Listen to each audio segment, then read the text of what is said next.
Bruno Lamotte, vous êtes membre du groupe CFDT, au Conseil économique, social et environnemental régional de Rhône-Alpes.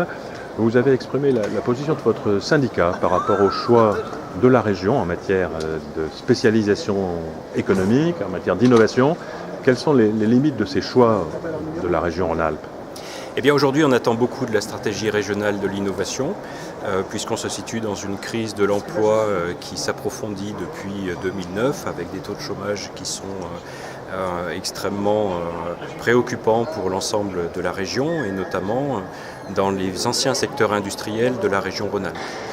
De ce point de vue-là, la stratégie régionale de l'innovation apporte un espoir, elle apporte l'idée d'une économie qui devrait être capable de se rénover, de se régénérer et de se porter sur des activités nouvelles, génératrices d'emplois, de nouvelles compétences et d'activités pour nos jeunes.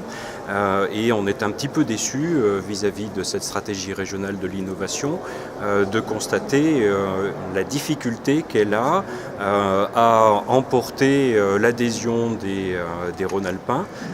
Elle est en fait très très peu connue en région Rhône-Alpes et on a besoin de communiquer beaucoup plus sur les orientations qui sont prises et sur les choix de société qui sont derrière cette stratégie régionale d'innovation. Est-ce que ça veut dire qu'il y a un fossé trop grand entre la science, l'innovation, la recherche et le reste de la société qui n'est pas assez connecté ou conscient des enjeux ? Oui, ce fossé est bien connu, il caractérise la France depuis de nombreuses années et il est particulièrement profond en région Rhône-Alpes où on a de grandes universités, on a des organismes de recherche qui sont extrêmement productifs, on a de très beaux programmes de recherche, on a une recherche de pointe qui est extrêmement dynamique, mais par ailleurs on souffre de cette difficulté à faire de l'invention scientifique une application dans l'industrie, dans les activités concrètes et c'est sur cette liaison qu'il y a les plus grosses difficultés en région Rhône-Alpes. Alors, est-ce qu'il y a des secteurs qui pâtissent particulièrement de ce transfert difficile entre la recherche, l'innovation et le tissu économique ou le fonctionnement social ? Le tissu économique de la région Rhône-Alpes est très diversifié et c'est l'ensemble des tissus qui éprouvent cette difficulté. C'est la liaison des laboratoires vers l'entreprise industrielle qui est défaillante de partout. D'accord. Et on partit aussi du côté du grand public.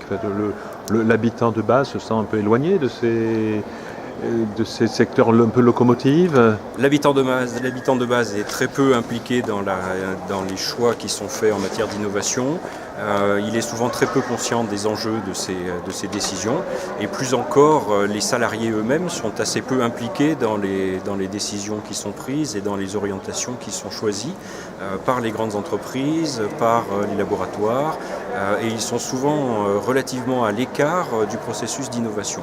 C'est tout à fait dommage et tout à fait pénalisant vis-à-vis du processus d'innovation en région Rhône-Alpes, puisque les salariés sont les premiers moteurs de l'invention, de l'adaptation, de l'innovation dans le domaine de la production et dans le domaine de l'organisation des entreprises.